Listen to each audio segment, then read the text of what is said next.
friends, this is Rupali. Today we are talking about women and their voice. As Meghan Markle said that women don't need to find a voice. They have a voice. They need to feel empowered to use it. And people need to be encouraged to listen. So for that reason, I have a really great guest with me. That is Altovise Pelzer. So let's hear from her what she has to offer us to use our voice in business. So, hello, guys. Hi, Altovise. How are you? I'm doing great. Thank you so much for having me. Super excited. I am your voice manager. I unmute the voice of women who are ready to speak up about what has kept her silent for way too long. So I'm excited to be able to share with your audience and your viewers and listeners on how they can become #unmuted. Oh, that's awesome. So let's dive in. Tell us more about yourself. Like, how did you start on this journey? So it's interesting because as an introvert, this was not the journey that I signed on for. I was behind the scenes. I was always that motivator and pusher for other people, encourager, supporter, and being in the forefront was never on my list of places I wanted to be. That's just the reality of it. But it was in finding that, sharing my story, sharing my voice allowed me to connect with people on a different level that helped them to heal. It helped them to grow. It helped them to build. And I said, well, wow, sheesh, I guess there's something to this. And it all started from a conversation I had with my oldest daughter in 2015. And we were talking, and it was the first time I had ever told anyone that I had been molested as a child. At the time, I was helping my children, trying to help them heal from being molested, my two girls. And so it was a difficult scenario. And when I said it, I wanted to grab the words out of the air immediately. But I found later down the line that my oldest daughter said to me, when I asked her what was her most proud moment, that was it. It was that transparency. It was that, coming forward and saying, I'm not perfect. I've been through things too, and I know what you're going through. And I said, well, if that's her most proud moment, then what can me sharing my story and my personal voice do for another woman? And so in 2015, I made a decision that I was going to go, and 2016 was going to be the year. I was going to publish my first book. I was going to, become a speaker. I was going to come to the forefront and really help other women, one woman at a time, however I could. And 2015, December 31st, I was evicted from my home. Now, I said 2016, that's my year. That's, I'm going all in, let's go. And here it is. I'm like, this is not how I'm supposed to start the year off. Well, January 1st, I had a decision to make because I had already had a planned trip. And I said, do I have my normal pity party and say, oh, well, things don't work out, I can't go on my trip now? Or do I go in spite of? And I want you guys to hold on to that, because a lot of times, especially right now with everything that everyone's going through, is they're trying to figure things out, and they've halted. They've halted in business. They've halted in networking. They've halted because they said, well, the world isn't open right now, so let me just stop what I'm doing. And I want to encourage you to push through in spite of what's going on around you. And so that day I took the first flight, no problem. I get to my layover and my second flight, and there's no group number on my ticket. And I'm like, oh, I'm a creative. So in my mind, I can create a story at the drop of a pen. And in my mind, the TSA was coming to get me, and I was going to be arrested in another state. And literally, it was going to be a horrible, horrible thing. I go to the booth and I let them know, well, there's no group number on my ticket. And they're like, oh, no problem, just go on with group 2. So I'm like, okay, I'll go in with group 2. They call group 2, I get in line, and they call my name on the loudspeaker. So now I'm looking around to see if TSA is around. Are they going to helicopter in and kind of grab me? But I go to the booth, and they hand me a brand new ticket and it's first class. And it's crazy because one of the most significant things that I found in sharing my voice is I never know what it's going to lead to. Even though I have my goals, I have my vision board, I have the things that I want to achieve, I really never know the impact that it's going to make. And I never know who it's going to reach. And so that day, me stepping outside of my own way, I was able to be upgraded to first class. So for all of you that are struggling right now, my first thing that I want to share with you is that even though right now we don't have a certainty of what's going on, we don't know what's going to be next, listen, push through in spite of, because you don't know where that next upgrade is going to come from. Right, that's awesome. Like, you never know where the upgrade can come from. Right, that is a great thing. So can you walk us through the process? How can the ladies unmute themselves? So it's the process comes with a long step process. I actually take women through this process. It's called defining your voice.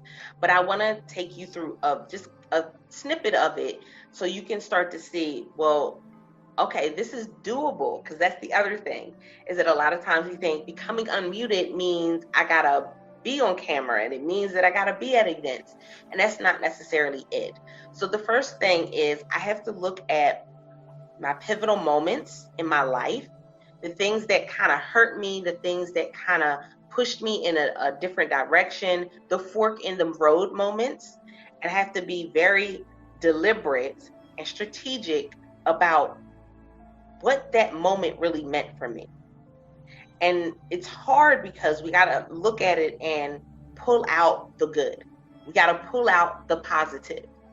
And unfortunately, when we go through something, when we go through a divorce, when I was evicted from my home, when I dealt with my daughters being molested, when I dealt with myself being molested as a child, I had to look at what I could take away from it, what I could use from that moment and that situation.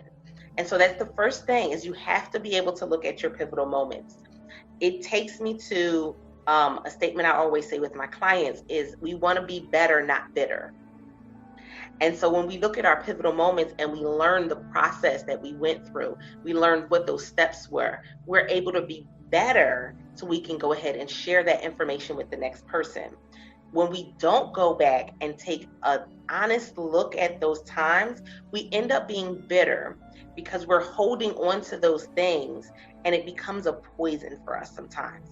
And so we never want to move forward, because whatever we have on the inside of us is going to transfer to whoever we come in contact with. And so that bitterness will come out in either how you speak, how you're writing, in your live stream, your interviews, and that's not what we want to project on people. We want people to be better. We want people to learn and grow. So that's that first thing. The second thing is we got to get down and dirty with the pen and the paper. I know right now, technology, we have apps for that, right? We have an app that can do pretty much everything and anything on our phone. But I want you to literally go get some pen and paper and sit down and really write. It's called a brain dump. And I want you just to sit and write. Just let it all flow. No structure, no rhyme or reason, but whatever is on your head and in your heart, I want you to put it on paper. Sometimes in order for us to really get started, we have to clear out everything in our head, because part of what's in our head are stereotypes. Part of what's in our head are negative thoughts of ourselves. Part of what's in our head are the labels that people tried to place on us. And so in order for us to have a clear mind, we just got to sit and do a brain dump and kind of just let some things go in order for us to get started. Wow, that's awesome. So can you tell us more, like you told us that to become better, not to become bitter, because it will reflect on your communication, on your meetings, it will reflect. So, and you gave us a very good way to deal with it, like use pen and paper. Don't use apps, use your fingers and your emotions to write it. Do you have any more tips for getting better, not bitter? So another tip that I use when it comes to what in that process of getting better is I have to tell my story. And I have to tell it over and over and over again. So one of the things that I tell people is I tell them to create a name for themselves. So for you guys, when I came on, I said, I am your voice manager, right? And it probably sparked some like questions. Well, what does that mean? Why are the voice manager? What comes with that? What is the heck this voice manager is? Exactly. It leads people to want to ask you more questions, but it also puts you in a position to tell your story.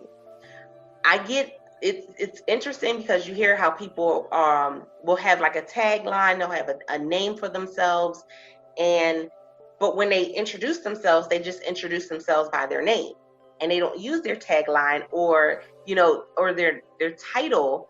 They just use a name. Well, that doesn't really draw people into a conversation.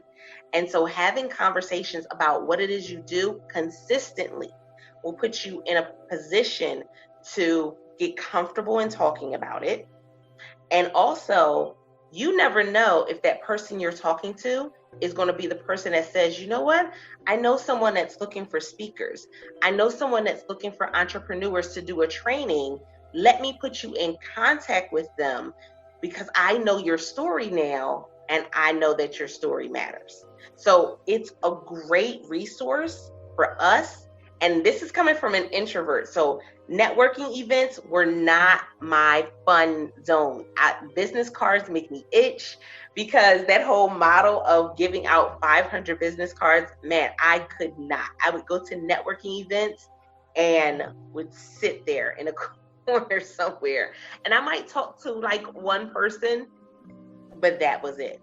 And so how it changed for me was even when I go to an event, it doesn't matter what the event is.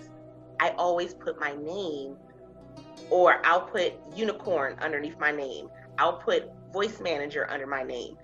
It sparks a conversation.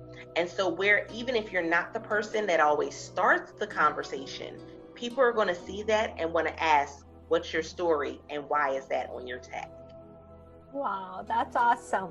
So can you tell us more? Like, we always think that we have a story to tell. We can tell better story than another person. But the courage is not there. Okay, we can speak, we can talk. So how can we gather this and speak up? So here's the thing. So that courage, I'm going to tell you, I'm going to be honest. I still get nervous when I do events. I still get nervous when I do interviews.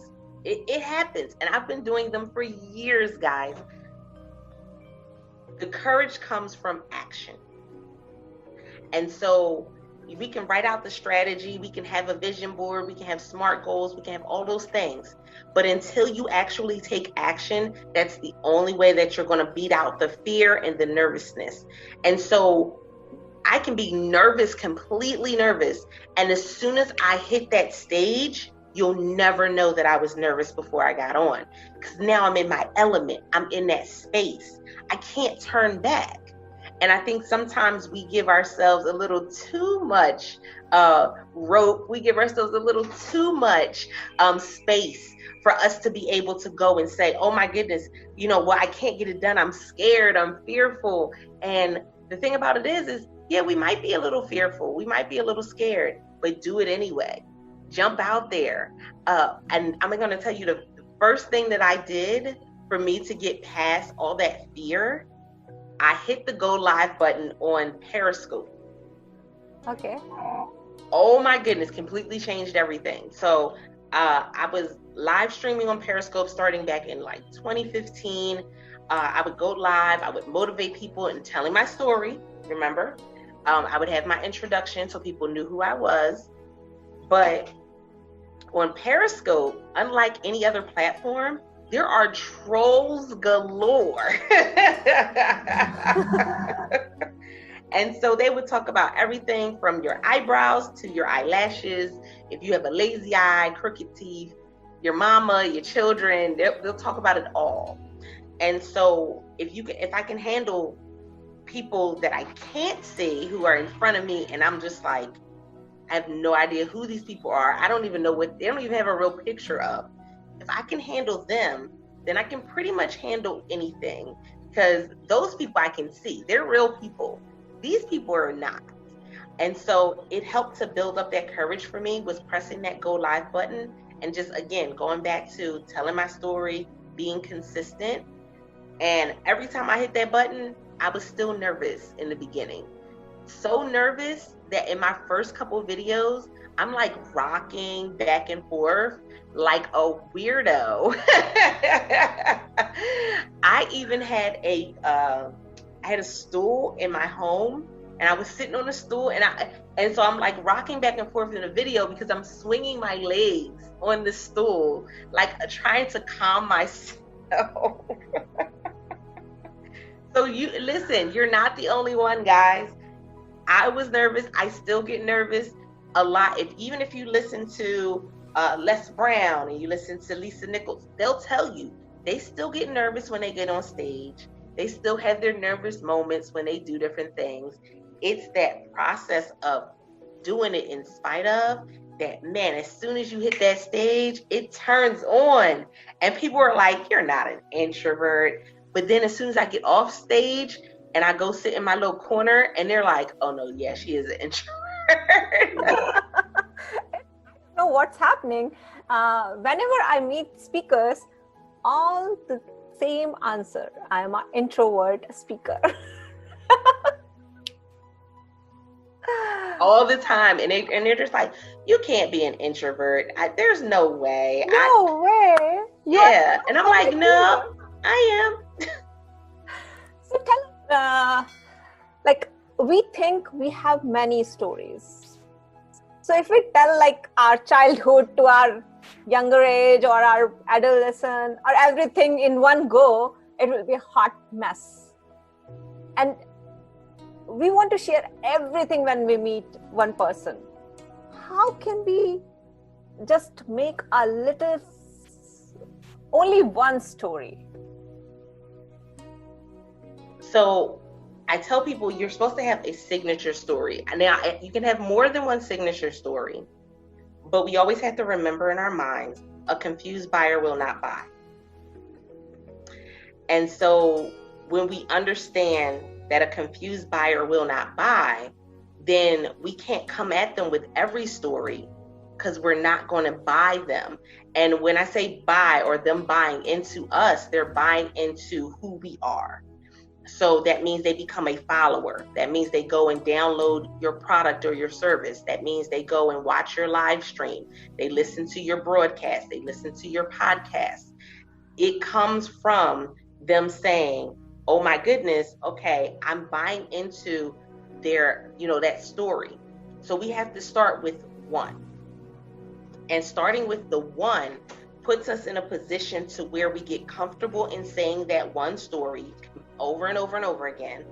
And then we also get to a point where we are, people get to know us for that story. Like when we think about Les Brown, people know Les Brown from him talking about him, what he went through in school. People know Eric Thomas because of, him being homeless and running away from home as a teenager. We know Lisa Nichols from the story she talked about with her son and not being able to buy Pampers.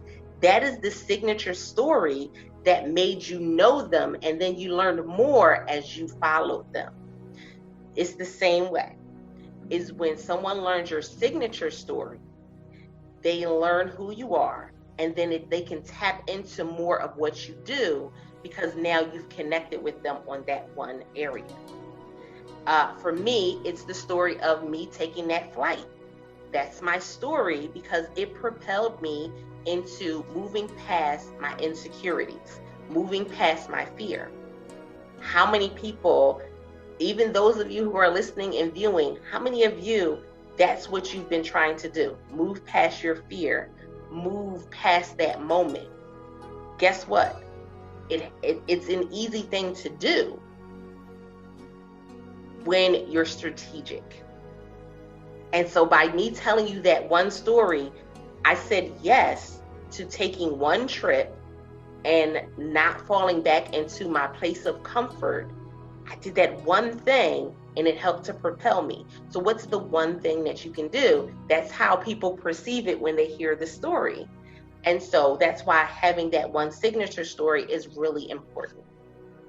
So how do we choose our signature story? Like, I have so many stories. Everyone thinks like that. So how can I choose which is like more important? Because when I hear Lisa Nicholas, I think she made that small incident so vivid that I can go and be with her when she was wrapping Jelani in the towel. So how can we do that to pick cherry picking, kind of like, this is the story I want to share? So that's when we go back to, we talking about those pivotal moments, that brain dump. That's when we go back to that pivotal moment that we wrote down about, that pivotal moment in our lives that we were thinking about and going through that define your voice process. When we go back to that, that's the thing that we stand on. So as we're writing and brain dumping, a lot of times there's one story in your life that stands out above all else. It can be something in childhood, it can be something in childbirth, but it's one story that really does stand out, where you saw yourself rise. You know, they say we rise up out of the ashes. You saw yourself rise up and do something. And, you know, you were proud of yourself in that moment. You saw something change. You saw some light in your own eyes. That is the story that you share, because that's what someone else is going through, you know? And for some, it can be the process they went through after divorce. It can be the process they went through after, you know, being homeless. You know, Eric Thomas, he talks about other things, because he talks about, you know, going back to school and getting an education. He talks about, you know, not reading well and writing well.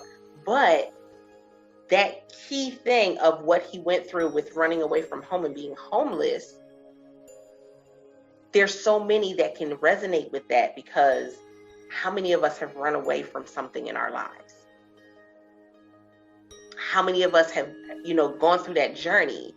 When it comes to Lisa Nichols' story, how many of us have been to the last 50 cents in our bank account? How many of us has been to, you know, that last $5, and no ATM allows you, none allows you to take out $5, or you may find a few, but for the most of them, you have to take out 20. How many of us can resonate with that?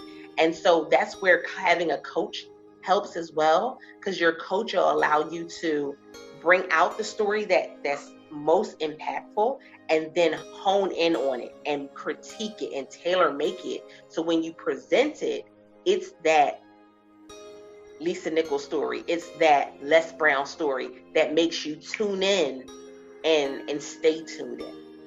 Right. So can you give us a little bit steps? Like, I chose my story. Now, how can I make it perfect? Like, it is my signature talk and I want to talk about that. Because it's not easy to talk about ourselves, right? So how can we do that? A lot of us go through that part. So that's where sitting down with a coach is going to come in, because each person is going to tell their story differently. And so we never want to get into a habit of kind of really thinking that we have to tell our story the same way somebody else told it. We want to find what's going to work best for us. But in telling your story, I always tell key things. What is the lesson that was learned?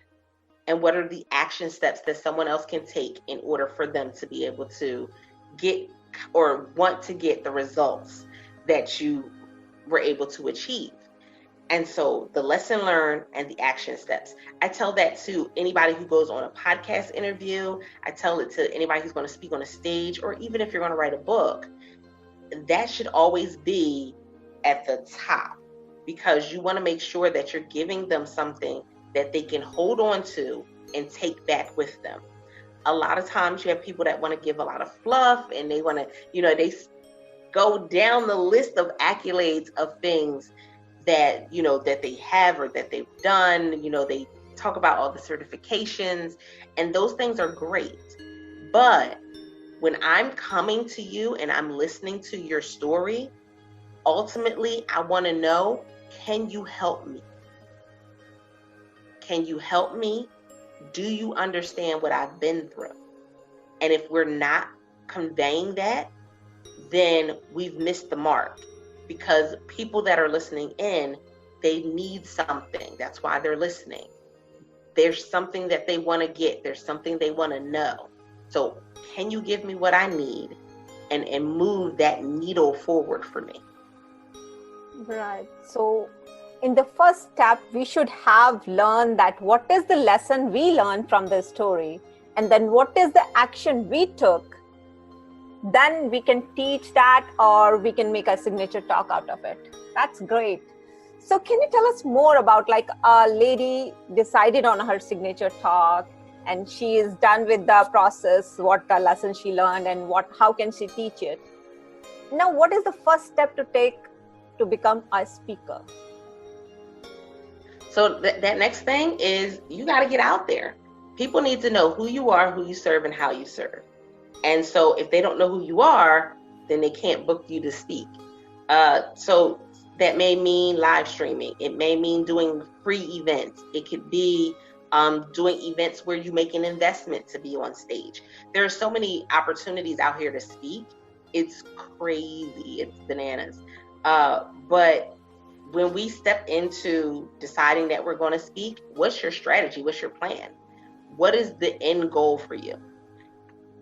The issue comes in is that a lot of people come in and ultimately the first thing out their mouths is they want to be a keynote speaker. Well, do you know what it means to be a keynote speaker?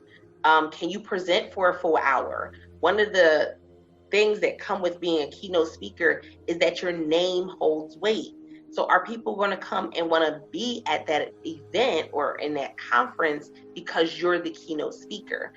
Those are some things that are usually not really discussed when it comes to speaking, because they're not the pretty things. The pretty things is your branding, and do you have your branding on your shirt? And the pretty things are, your message and how you're making it sound. But in all actuality, we have to think about it and say, okay, I can show up and have all of the pretty things, but am I really showing up 100%? So when we think of speakers like Cheryl Wood, people know who she is. So they're going to come to the event on the strength that they know who she is. So yeah, she's going to be a keynote speaker. Now, can you work your way up to things like that? Of course. But it's going to be, you're going to have to put in the work. You're going to have to do the time in order for you to get to a point where people can say, okay, I know her. I want to see her live. I want to see him live. I want to hear what they have to say.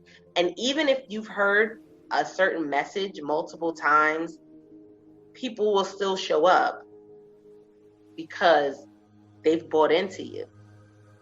Your story resonated with them. And so, depending on what your speaking journey or your strategy is going to be, it's going to be dependent upon what's your goal as a speaker. What do you really want to do?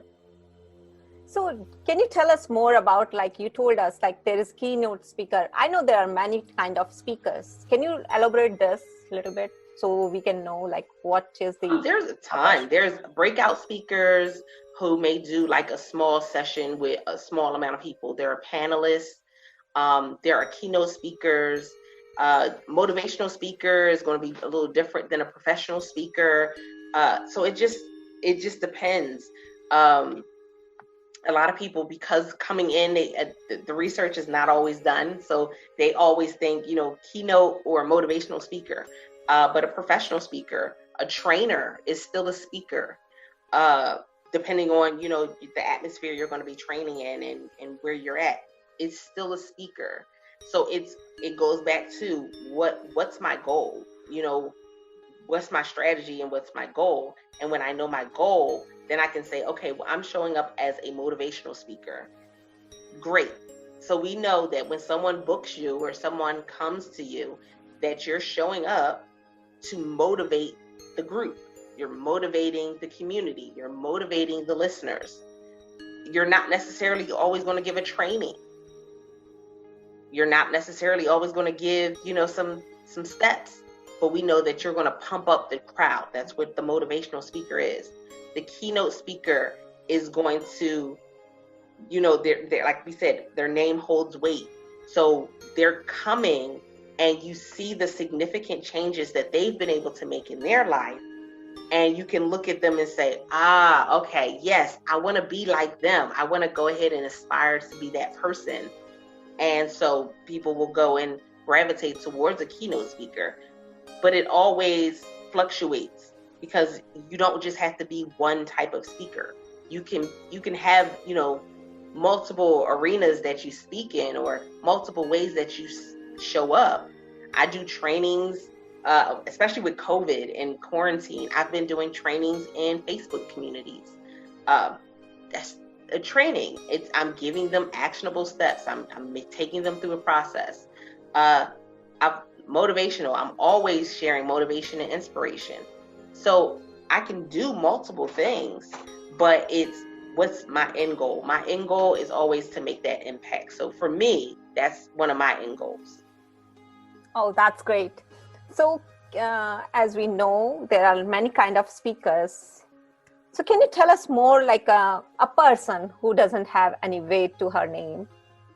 How can she start? What is the first step she can take? Like, okay, I find the confidence and now I want to stand up and speak for others as well. So is there any free platform we have so we can start with that? Oh yeah, there's most definitely. There are. I can tell you right now, LinkedIn is your playground. If you're a speaker that's just coming into the industry, LinkedIn is your playground because that is a great way for you to go and connect with event hosts, depending on the arena that you want to speak in. Literally, the biggest thing you're going to be doing in the beginning is having conversations. It's really just talking to people. Are you showing up at networking events?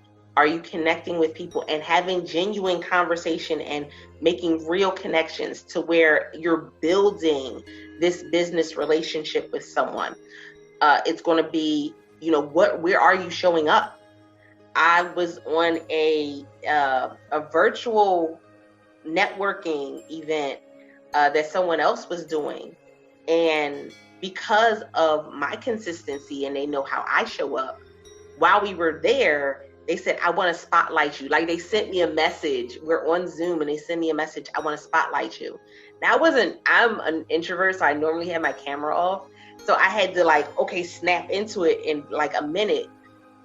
But it's because of the significant conversations I've been having and how I show up. And so it's not always going to be immediate. Sometimes it's going to be over time. But you'll get into a space where people are seeing what you're doing and they're saying, okay, I love what you're doing. I want to have you come and join for this. I want to have you do this event. And then the biggest thing is ask. Put a post out there. I speak on, what topic do you speak on? And I'm looking for events. What area are you looking for events? Ask. There are always going to be platforms. There are always going to be different apps and things. I mean, there's all types of stuff that you can go out there and look through, but none of them are going to have the significant impact of you having a conversation with someone and them learning who you are, who you serve, and how you serve. And word of mouth is always going to be the number one marketing tool that is your asset. So first thing is make conversation, get networking done in the right way. Have the real conversation, not just small talk. So now that's being done, can you tell us more about the routine of a morning routine of a speaker? I know speaking for 1 hour, it's a tedious job. Your throat get hurt, your voice like, what I'm talking about. So can we have some exercises for voice, or like what is the morning routine we should follow as a speaker? So it depends. For my regular routine, I'm up early. I am an entrepreneur. I'm up normally by 4:30 in the morning. I have an accountability call in the morning. I may do a brain dump in the morning depending on what's going on, but I get most of my work done in the morning because I'm an early bird. So some people, it may be your morning routine, or for others, it may be what's your night routine, because some of you are night owls. I am not a night owl. By 8, 9 o'clock, I am ready to go to bed. That is it. Do not pass go. Do not collect $200. Don't ask questions. But for those of you who are either one, there's some significant things that can help you. Number one is being consistent. If you're a night owl, it's okay. Don't try to be an early bird. Don't do it to yourself. Don't go to sleep at 11 and try to wake up at 4. Don't do it, because you'll do more damage than good. But what are you doing before you go to bed? What is the last thing that you're listening to? What is the first thing that you're listening to?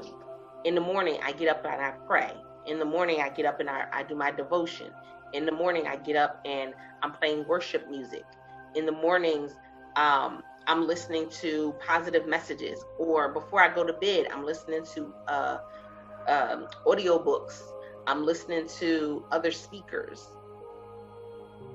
The routine is going to come in. And I guess this is the easiest way that I can package it for you guys. The routine is going to come in. What am I doing for my mind, my body, my spirit? Each and every day. Mm-hmm. What am I doing for mind, body, and spirit? Am I drinking enough water? Am I walking? Am I doing jumping jacks? Some people get up in the morning and do jumping jacks. Or before they go to, I don't know how they can do it before they go to bed, but there have been some people that do jumping jacks before they go to bed. So it's mind, body, spirit. What are you doing for those 3 areas on a consistent basis? And some of you are going to say, well, how does that translate to me being prepared as a speaker? It's because you continue to stay ready so you don't have to get ready. And if you wait until you're speaking to work on mind, body, spirit, all heck is going to break loose, because we still have real life going on, right? We still got things going on outside the home and inside the home. We're husbands and wives, we're mothers and daughters, we're fathers and sons, we're siblings. We have so many other things on our plate, and we wear many hats. So if we don't get into that regular routine now, then what ends up happening is when the event comes, we're trying to juggle one more thing, and we end up dropping something along the way. We never want to get to that point. So that's one of the most valuable things. Mind, body, spirit. What are you doing on a consistent basis for those 3 things? That may mean putting your phone on Do Not Disturb. That may mean turning off the notifications for social media. Social media, I think there's only maybe 2 social media notifications that come through my phone. None of the other social media notifications come through my phone, which means that I take control of my time and I check it when I want to check it. Right. Not every time somebody messages me, or not every time somebody, does a post, or I take back power over my time. And that's valuable, because when you go to speak, trust me, there will be a lot of people pulling on you. Before you get on stage, people are going to want to know who you are. They're going to want to have conversations. When you're on stage, of course, you're giving your full attention. You're giving your all to the audience. And then when you get off stage, there are going to be people that are going to come and ask you questions. There are going to be people that are going to come and, they want a full-on coaching session when you get off of stage. But that's what comes with the process. And so if you haven't done that work of mind, body, spirit before you got to that point, you'll get drained. You'll be frustrated. You don't want to put yourself in that predicament. So that also means when it comes to the event, what is your non-negotiables? Some people, so for me, I'm an introvert. I try to fly in a day early, and I try to fly out a day after the event, to give myself some time in between. Sometimes I may go a little sightseeing. Other times it's just to be able to woo-saw, because anybody who's ever flew anywhere, okay, you know that is a journey in itself. That is a journey in itself, okay? And I can remember not doing it one time, and because I said, oh, well, I'll get there in enough time. You know, the night before they were doing like a meet and greet. I said, well, it doesn't have to, you know, it's not going to be long, so I'm okay. And I caught myself getting there hours before the meet and greet, and all heck broke loose, y'all. I was stuck in, I want to say I was stuck in either Atlanta or Chicago for like 6 hours. And when I tell you, it was a storm, and they kept, you know, pushing back our time and pushing back our time and pushing back our time. And that is not the place you want to be right before an event ever. Luckily, again, I was still the day before the actual event. It was the meet and greet that night, but it was still the day before. So it was okay. I still had time, but you don't want to be in that predicament and you're waiting and waiting and waiting. And then you still got the flight to deal with.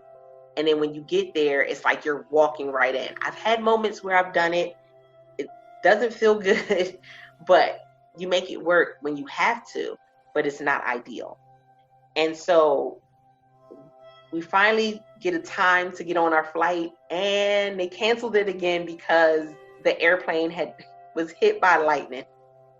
Oh my gosh. I said, oh, that's horrible. What is going on? But anything can happen. So give yourself that cushion before and after. Before, so you can come in fresh, and after, so that way you can kind of detox before going home. Because guess what? When you get home, you're back to being mom, wife, daughter, sister, friend. There's no turning it off. And even when I come home, they normally know I'm exhausted when I come home. So I try to do at least a day to just relax. But you can't turn off being a mom. You can't turn those things off. So that's why. So after the event, I know you did so much talking. Your voice should be like gone. So what do you do for taking care of your voice? Oh, so I'm very big on all natural teas. I'm very big on lemon, fresh lemon in my tea. Using honey, not using a lot of sugar.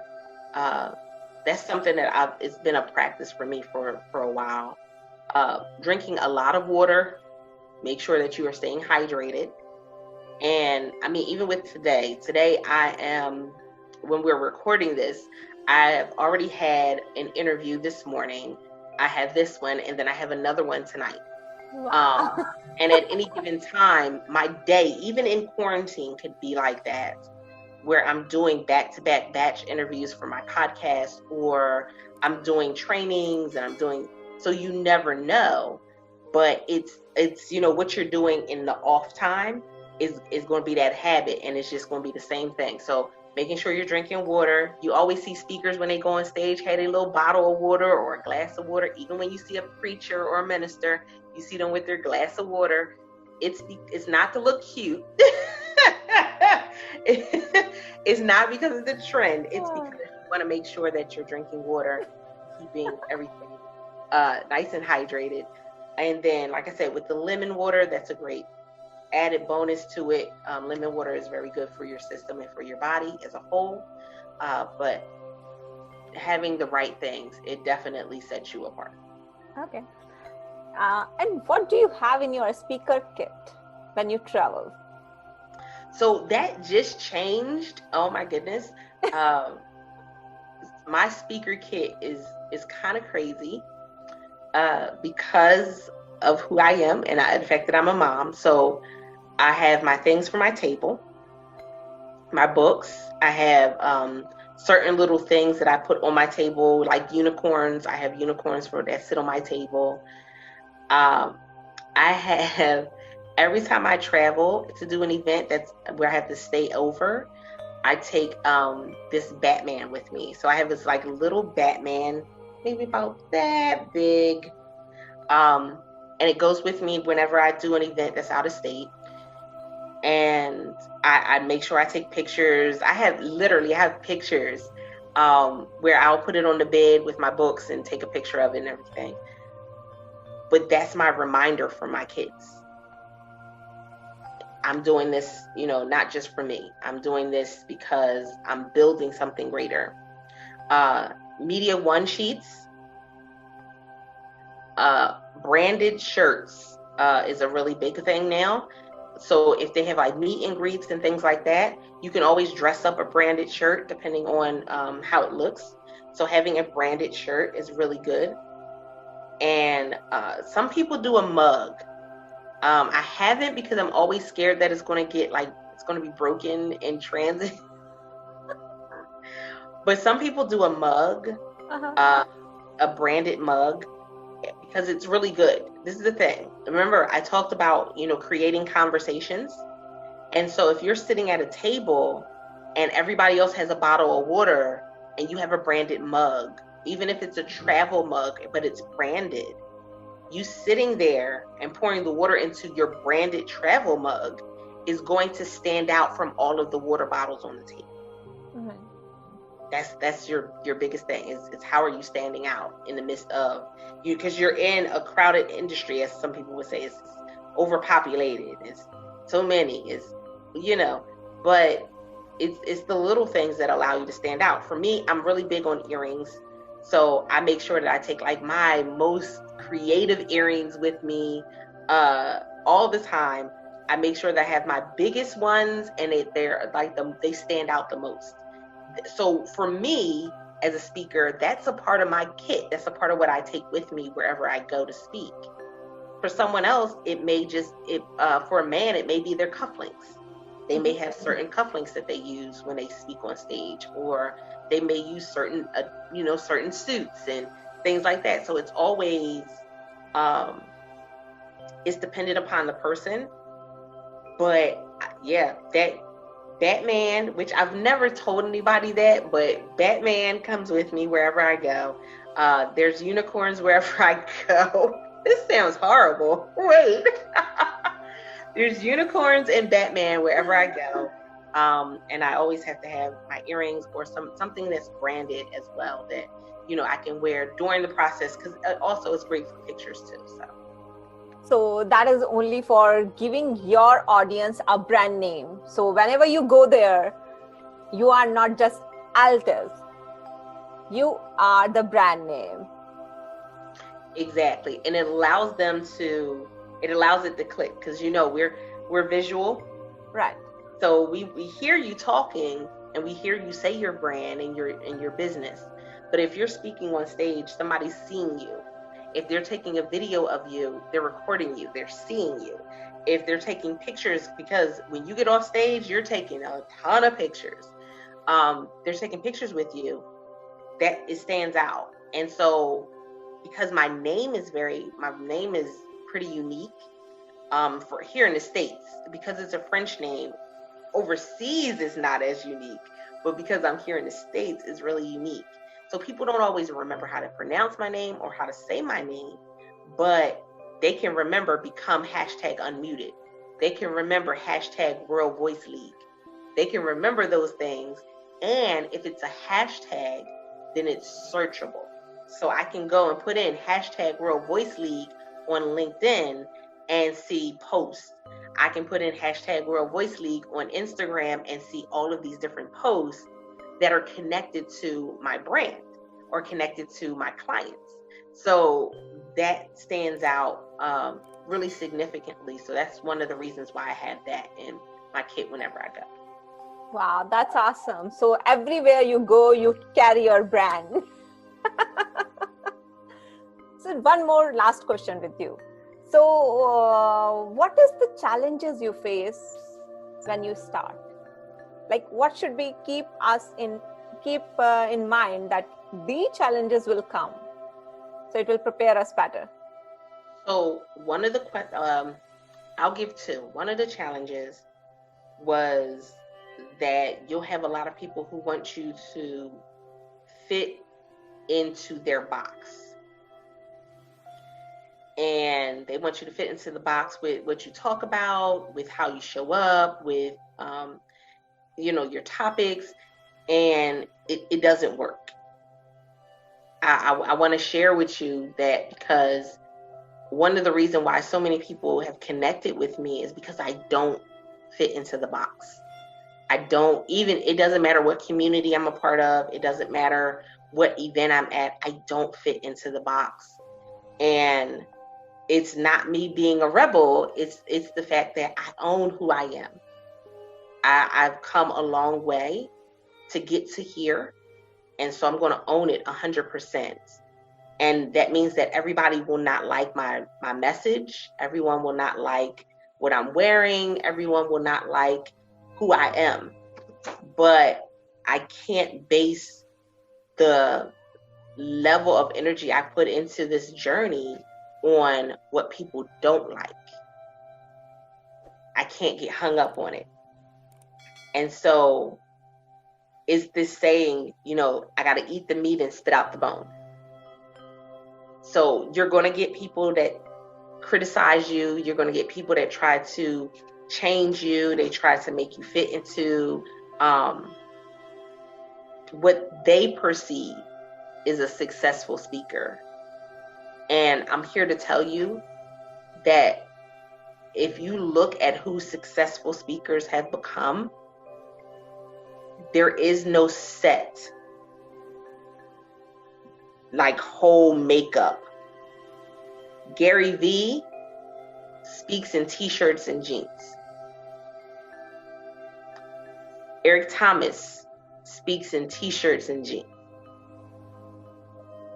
There will be times where you may need to, and it's dependent upon your genre and whoever it is you're talking to and how you want to present yourself before them.